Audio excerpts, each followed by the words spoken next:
حضرت جناب سیدنا سری سختی رحمت اللہ علیہ فرماتے میرا دل سخت ہو گیا تھا، میں بڑا پریشان رہتا تھا۔ حضرت معروف کرخی رحمت اللہ علیہ کی بارگاہ میں کئی دفعہ عرض کی، میں نے کہا بابا میں اس کا کیا کروں، یہ سخت ہو گیا، مہینوں ہو گئے یہ اللہ کے خوف میں نہیں رویا، سالوں بیت گئے حضور کی نعت سن کے نہیں رویا، اب تو کتنا وقت گزر گیا ہے، اسے مدینے جانے کے لیے بھی رونا نہیں آتا، حضور یہ سخت ہو گیا ہے، کوئی رحمت کی نظر ہو، خشکی سی آ گئی ہے، عجیب سی میل چڑھ گئی ہے۔ فرماتے کئی دفعہ میں نے خواہش کا اظہار کیا۔ ایک دن نا عید کا دن تھا تو حضرت معروف کرخی نے ایک چھوٹا سا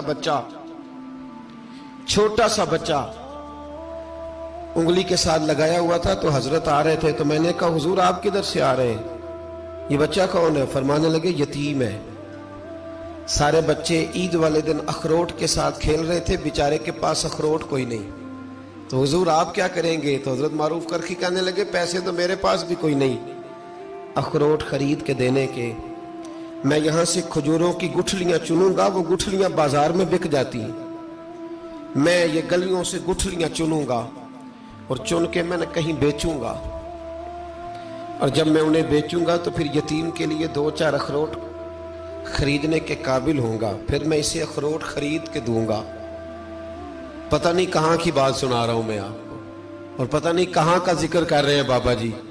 بچہ یتیم ہے، بچے اخروٹ سے کھیل رہے تھے، اس کے پاس اخروٹ کوئی نہیں۔ بابا آج کا پیر تو معرفت کی بات کرتا ہے، تو یتیم کے لیے گٹھلیاں چننے چلا ہے۔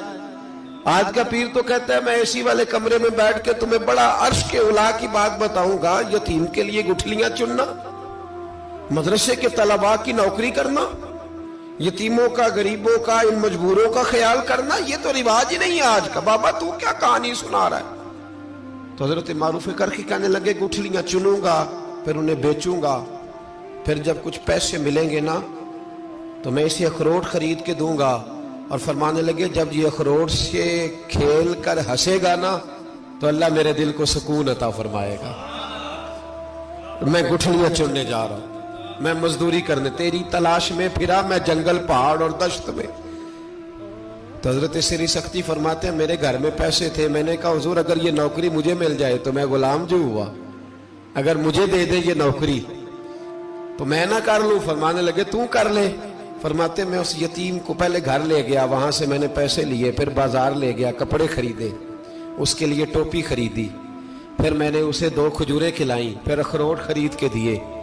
حضرت سیدنا معروف کرخی کہتے ہیں اس کو میں نے چیزیں دے کے نا، وہ بچہ تھا، بچے ہی ہوتے ہیں، میں نے جب اسے اخروٹ دیے تو وہ دوڑنے لگا، میں بھی ہلکا ہلکا پیچھے چلنے لگا۔ فرماتے ہیں وہ جا کے بچوں کے گروہ میں مل گیا، وہاں درجنوں 20 بچے کھیل رہے تھے، وہ مل گیا، وہ کھیلتا رہا۔ آپ فرماتے ہیں لوگوں اس دن میرے رب نے میرے دل کو اپنے قرب کی لذت بھی عطا کی، اور میرا دل تھا میرے سینے پر ساری رات، تھا میرے سینے میں میرا دل، پر ساری رات میرے نبی کے قدموں کا طواف کرتا رہا ہے۔ اب نہ لگ گیا ہے، پاک ہوئے تے پاک بھی ملدا ہے، اے بنا پاکوں پاک نہیں ملدا۔ سادے وجود نو تون دے نالوں اکو تولا ٹکڑا دل دا، دل لگا کے، دل لگ جائے تو پھر وہ لگ جاتا ہے۔ آپ یقین کریں لگتا ہے تو مزہ دیتا ہے، اور جب تک لگتا نہیں پھر کوئی بھی کیف سرور حاصل۔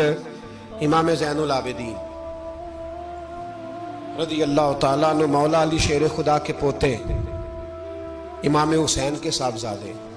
سیدہ پاک کی پیاری نسل، امام زین العابدین گھر میں نماز پڑھ رہے تھے، غور کرنا بات پہ، گھر پہ نماز پڑھ رہے تھے، گھر میں آگ لگ گئی۔ جب آگ لگی ہے تو پھر شور بھی ہوتا ہے، کچھ لوگوں نے شور مچایا، آگ آگ آگ، دور دراز سے لوگ دوڑے، آپ کا ایک چھوٹا بچہ بھی پاس سویا ہوا ہے، آگ لگ گئی، شور ہو رہا، دور دراز سے لوگ پانی لے کے دوڑ رہے ہیں، آگ بجھائی جا رہی، امام صاحب نماز پڑھ رہے ہیں۔ حکم ہے کہ ایسی ایمرجنسی دیکھو تو نماز توڑ دو، پر اس کے لیے جو دیکھے ہی نہ، جسے سوجے ہی نہ ہو کیا رہا۔ امام زین العابدین پڑھتے رہے،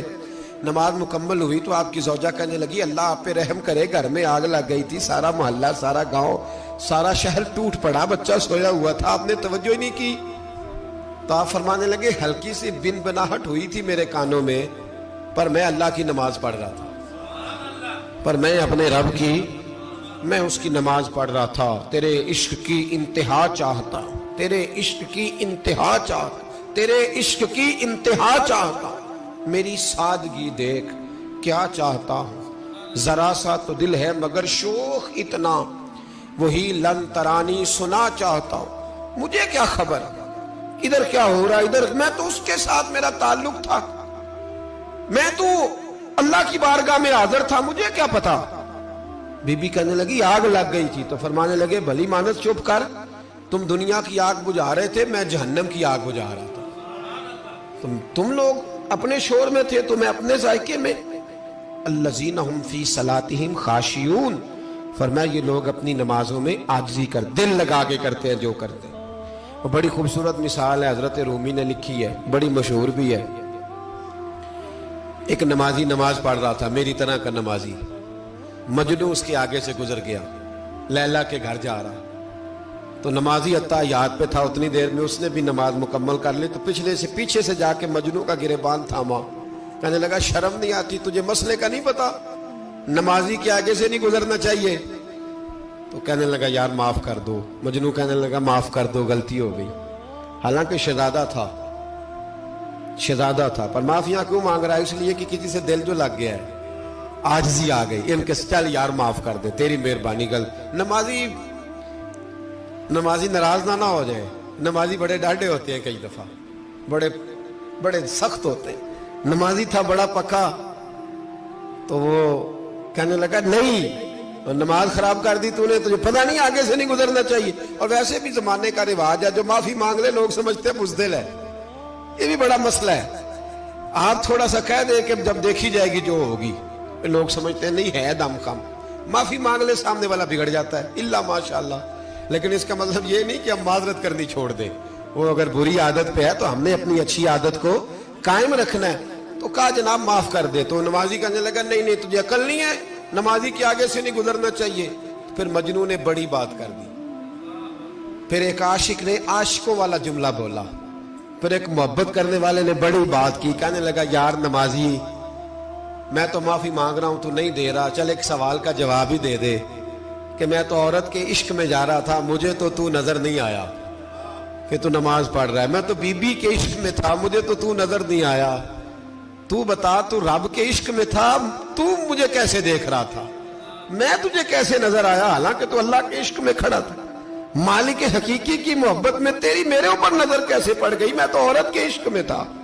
اب نمازی صاحب شرمندہ ہو گئے، مجنو کہنے لگا آج کے بعد جب رب کی بارگاہ میں کھڑے ہونا نا تو والذین آمنوا اشد حبا للہ، پھر نماز کے لیے نہیں، اس کے پیار میں بھی کھڑے ہونا، دل لگا کے